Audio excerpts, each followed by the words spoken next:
ॐ श्री गुरवे नमः। ॐ शान्तिः शान्तिः शान्तिः। प्रणाम भगवान। स्वामी राम तीर्थ जी का दिव्य ग्रंथ वेदांत शिखर से अध्याय चल रहा है मृत्यु के बाद अथवा सब धर्मों की संगति, जिसमें बताया कि मृत्यु का जो अर्थ है केवल इतना ही है, रूपांतरित हो जाना।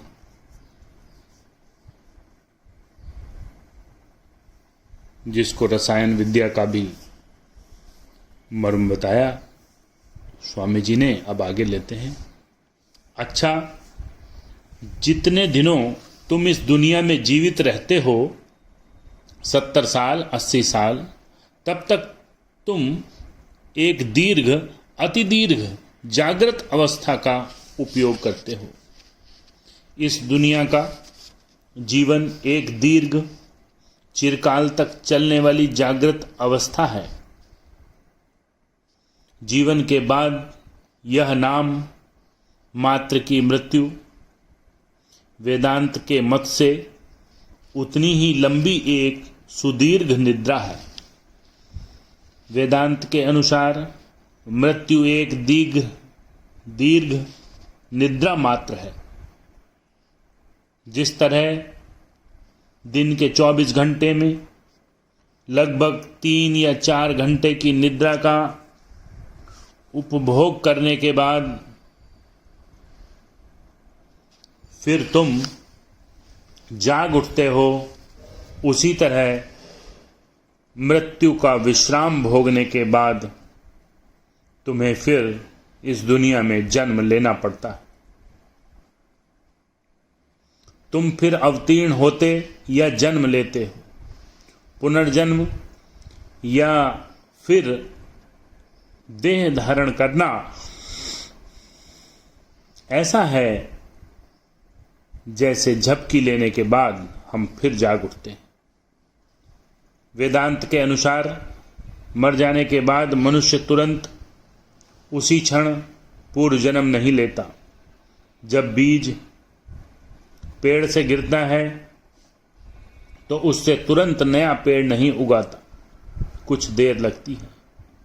जब मनुष्य एक घर छोड़ता है तब वह दूसरे घर में प्रवेश नहीं करता, उसमें उसे कुछ समय लगता है। इसी तरह मरने के बाद मनुष्य तुरंत दूसरी देह नहीं धारण करता, उसे एक मध्यवर्ती स्थिति से गुजरना पड़ता है, जिसे हम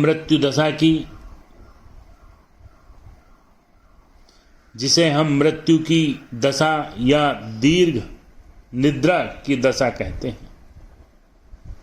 अब इस दशा का पता लगाइए। यह दशा अर्थात मृत्यु और दूसरे जन्म के बीच की दशा किस प्रकार की होती है।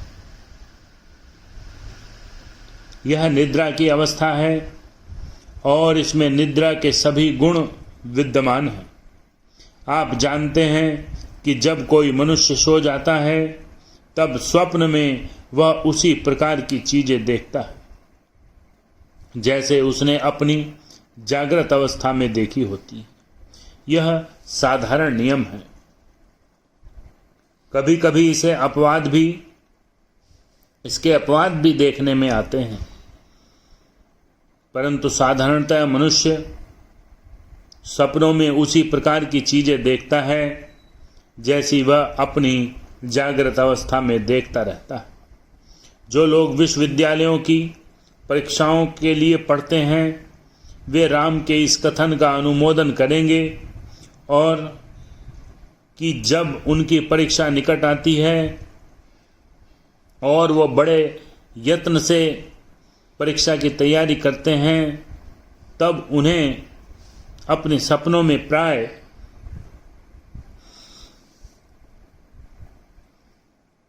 उसी प्रकार की बातें दिखाई पड़ती हैं और वे उसी तरह के काम करते रहते हैं जिनमें वे प्राय दिन में लगे रहते थे। जब उनकी परीक्षा समाप्त हो जाती है तब वे परिणाम की आशा लगाए हुए इच्छा करते रहते हैं वे उत्तीर्ण होंगे एवं सफल उपाधिधारियों की सूची में सर्वप्रथम हों। उन दिनों में जब वे ऐसे संदेह की दशा में होते हैं तब वे प्राय परीक्षा के परिणामों के संबंध में स्वप्न देखा करते हैं।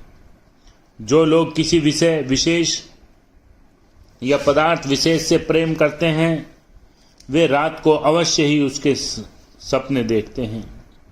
राम जब विद्यार्थी था और बीए परीक्षा की तैयारी कर रहा था तब उसका एक सहपाठी राम के साथ ही कमरे में रहता था। वह बड़ा खिलाड़ी था। नाचने गाने और खेलने में वह अपना समय बिताता था। एक दिन एक सज्जन ने इस मित्र से पूछा, पढ़ने लिखने में तुम कितने घंटे लगाते हो? उसने मुस्कुराते हुए कहा, पूरे 18 घंटे। मित्र ने कहा, सरासर झूठ।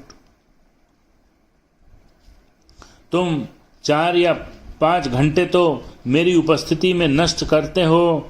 मैं स्वयं देखता हूँ तुम दिन में 8-9 घंटे सोते हो, तब तो केवल 10 या 12 घंटे शेष बचते हैं। फिर तुम कहते हो कि मैं पूरे 18 घंटे पढ़ता हूँ। युवक ने कहा, आपने अभी गणित पढ़ा नहीं। मैं सिद्ध कर सकता हूँ कि मैं पूरे 18 घंटे पढ़ता हूँ। उस सज्जन ने कहा, भला यह कैसे? नवयुवक बोला, मैं और यह राम एक ही कमरे में रहते हैं। मैं वास्तव में 12 घंटे पढ़ता हूँ और यह राम 24 घंटे पढ़ता है। कुल 36 घंटे हुए। अब औसत निकालो तो 18 राम के हिस्से के हुए और 18 मेरे की। भद्र पुरुष ने कहा, अच्छा माना कि तुम 12 घंटे पढ़ते हो, परंतु मैं यह मानने को तैयार नहीं हूं कि राम 24 घंटे पढ़ता है। यह कैसे संभव है? मैं जानता हूं कि राम बड़ा मेहनती विद्यार्थी है। मैं जानता हूं कि वह अनेक विषयों का अध्ययन कर रहा है। वह केवल विश्वविद्यालय ही का कार्य नहीं करता, वरन चौगुने अन्य कार्य भी करता है। माना वह अनेक विषय तैयार कर रहा है और सब तरह के कार्य करता है, फिर भी प्रकृति के नियमानुसार उसे 24 घंटे कैसे काम करने देंगे?